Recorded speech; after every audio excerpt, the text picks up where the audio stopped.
दोस्तों, साधना जो दुल्हन बनी बैठी रहती है, क्योंकि आज साधना के दरवाजे पर बारात आने वाली थी। उसका दूल्हा बारात लेकर के आता और उसे विदा करके अपने साथ ले जाता। ऐसे समय में हर लड़की के चेहरे पर हंसी होती है, खुशी होती है, क्योंकि उसे पता होता है कि शादी के बाद पहली रात उसके साथ क्या कुछ होगा। यही सोच करके हर लड़की शादी करती है। लेकिन निधि बहुत घबरा रही होती, डर रही होती है। बार बार उसकी आंखें भर आती हैं, लेकिन वो दुल्हन बनी बैठी रहती है, बारात के आने का इंतज़ार करती है। कुछ समय बाद बड़े ही धूमधाम से बारात दरवाजे पर आती है। लेकिन जैसे ही बारात दरवाजे पर आती, निधि की धड़कनें तेज हो जाती हैं।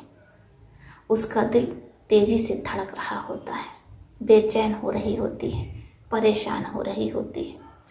लेकिन ना तो किसी ने भी निधि की परेशानियों के बारे में सोचा और ना ही उसके उदास मन के बारे में पूछा, क्योंकि एक लड़की जिसे माँ बाप, परिवार, समाज बोझ समझता है, क्योंकि वो 2 रोटी खाती है। ऐसे में उसे उसके दूल्हे के पति के हवाले कर दिया जाता है, ताकि वो अपने ससुराल जाए और अपने पति के साथ वो सब कुछ करे और उसका पति बदले में उसे 2 रोटी खिलाएगा। क्योंकि माता पिता से, समाज से, रिश्तेदार से बोझ उतर जाएगा। उन्होंने तो कन्यादान कर दिया, लड़की की शादी कर दी। उसकी हंसी खुशी के बारे में कोई उससे नहीं पूछता है, ना कि ये पूछा जाता है कि तुम्हें शादी करनी भी है या नहीं। बस कर दी जाती है, क्योंकि यही समाज है, सामाजिक लोग हैं। ऐसा ही कुछ साधना के साथ होता है। साधना दुल्हन बनी बैठी रहती है, बारात दरवाजे पर आ चुकी होती है, लेकिन साधना के चेहरे पर कोई मुस्कुराहट नहीं होती है।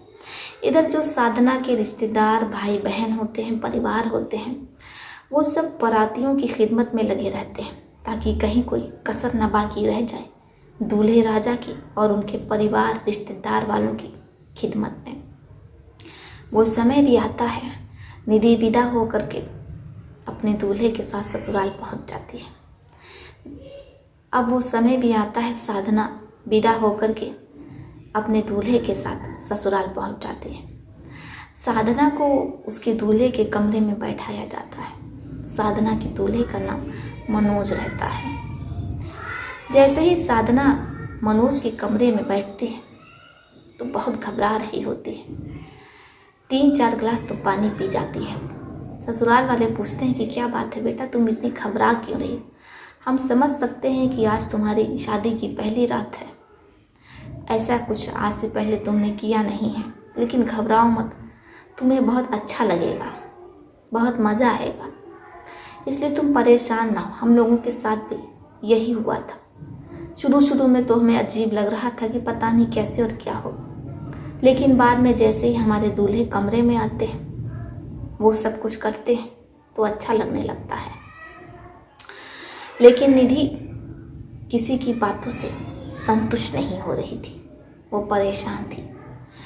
अब जितने लोग कमरे में रहते हैं वो सब खुसफुसाने लगते हैं और बाहर भाग जाते हैं, क्योंकि दूल्हा कमरे में आने वाला रहता है। निधि दूल्हे के आने से ना तो शर्मा रही होती है, ना ही मुस्कुरा रही होती है। मनोज कमरे में आता है, वो अपनी दुल्हन का घूंघट उठाता है। जैसे ही वो अपनी दुल्हन को देखता है तो खुशी के मारे पागल ही हो जाता है। उसकी दुल्हन बेहद खूबसूरत लग रही थी। वो साधना को मुंह दिखाई देता है।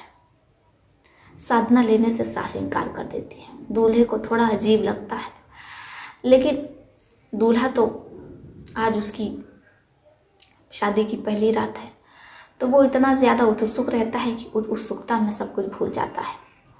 वो अपनी दुल्हन साधना के साथ सब कुछ करने की कोशिश करता है जो रस्म है, लेकिन दुल्हन साफ मना कर देती है और कहती है कि देखिए, अगर आप हमारे साथ ये सब कुछ करना चाहते हैं तो भले ही आप कर लीजिए, लेकिन सुबह हमारे शव को हमारे परिवार को सौंप दीजिएगा।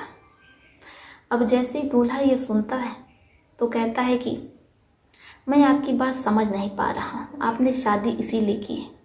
साधना कहती है कि देखिए, शादी तो हमने अपने परिवार के, समाज के, रिश्तेदार के दबाव में की है, लेकिन आप हमारी इज्जत तार तार करना चाहते हैं तो आप कर सकते हैं, हमें कोई ऐतराज़ नहीं, लेकिन आप मुझसे वादा कीजिए कि सुबह आप मेरे शव को मेरे परिवार को सौंप देंगे।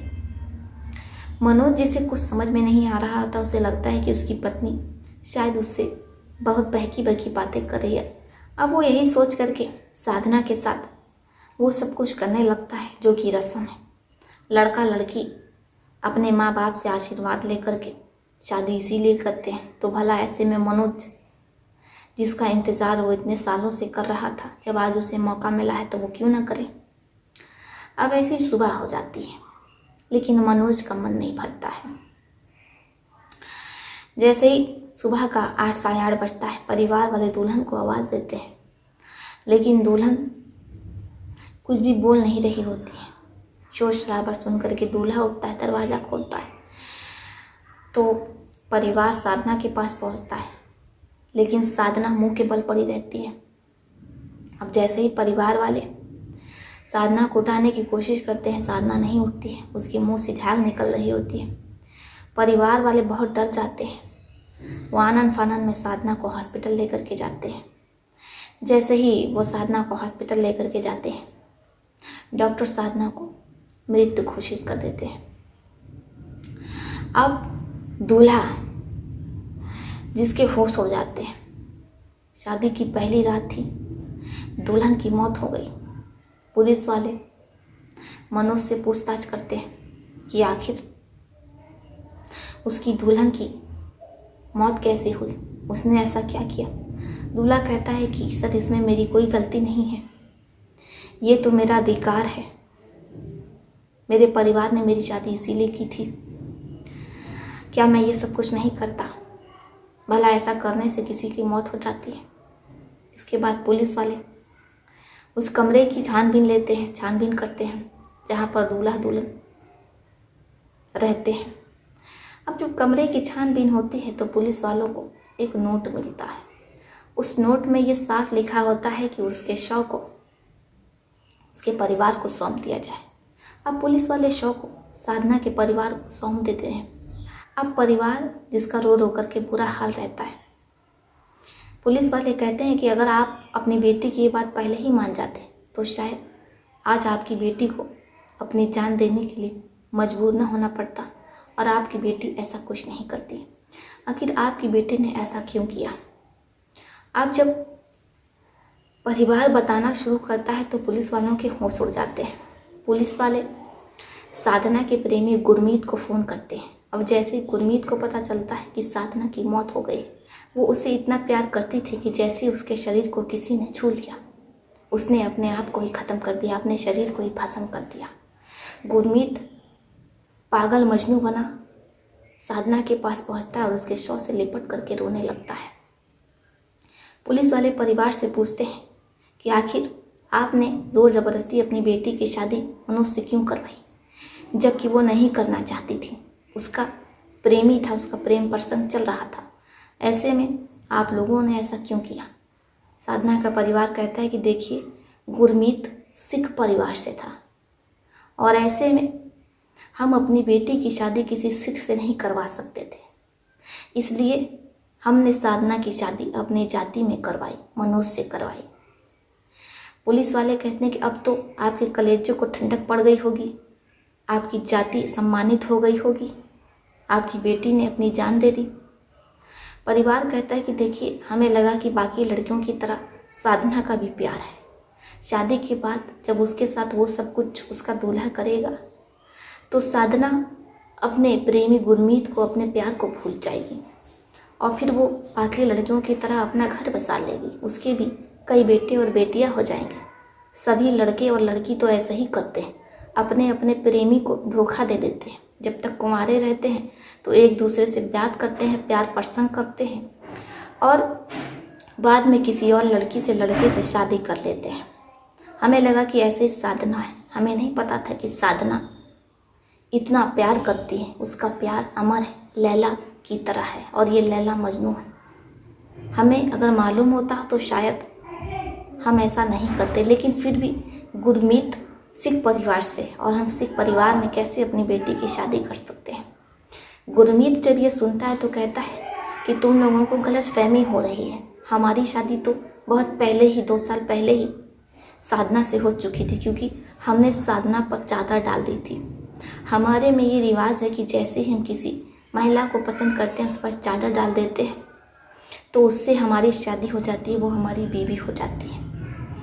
लेकिन चूँकि कानूनी तौर पर साधना को हम अपनी बीवी नहीं कह सकते थे, इसलिए आप लोगों ने ज़बरदस्ती साधना की शादी मनोज से करवा दी और आखिर साधना ने हमारे लिए अपनी जान दे दी। अब जैसे पुलिस वाले पूरा माजरा सुनते हैं तो वो साधना के परिवार वालों पर संगीन धाराओं के अंतर्गत शादी के लिए दबाव बनाने और ज़बरदस्ती शादी करवाने के आरोप में उन्हें गिरफ्तार करते हैं और साथ ही दूल्हा मनोज, उसके पूरे परिवार को गिरफ्तार किया जाता है, क्योंकि साधना ने मनोज से, उसके परिवार से पूरी बात बताई थी कि वो एक सिख लड़के से जिसका नाम गुरमीत है बहुत प्यार करती है और वो उससे ही शादी करना चाहती है। वो लोग इस शादी को तोड़ दें, लेकिन ना तो मनोज ने ना तो उसके परिवार ने इस शादी को तोड़ा, इसलिए उन पर भी पुलिस वाले मुकदमा दर्ज करते हैं। अब साधना के ससुराल वाले, मायके वाले दोनों ही जेल में सलाखों के पीछे अपने कर्मों की सज़ा काट रहे हैं। इधर गुरमीत जो साधना के इश्क में पागल हो गया, वो अब ना तो किसी से बात करता है और ना ही खाना पीना खाता है। ऐसे समय बीत रहा होता है, 1 साल बाद गुरमीत की भी मौत हो जाती है। अब दोनों प्रेमी स्वर्ग में एक दूसरे के साथ मिलते हैं और वहाँ पर बड़े ही धूमधाम से उन दोनों की शादी रचाई जाती है। अब वो दोनों स्वर्ग में हंसी खुशी रह रहे हैं। दोस्तों, आपको गुरमीत और साधना की ये प्रेम कथा कैसी लगी आप लोग कमेंट बॉक्स में लिख सकते हैं। बाकी अगर आप लोग चाहते हैं कि मैं आपके प्यार का नाम लूँ और आपके प्यार के बारे में 2 शब्द बोलूँ तो आप लोग अपने अपने प्रेमी प्रेमिकाओं के बारे में हमें 2 लाइन कुछ प्यारा भरा मैसेज लिख सकते हैं। और साथ ही अगर आप चाहते हैं कि मैं अपनी वीडियो में आपके शहर का नाम लूँ तो आप कमेंट बॉक्स में भी लिख सकते हैं। तो चलिए फिर चलती हूँ, मिलती हूँ आपसे किसी और प्रेम कथा में। तब तक के लिए आप अपने परिवार का ध्यान रखिए। आदाब, सत श्री अकाल, नमस्कार।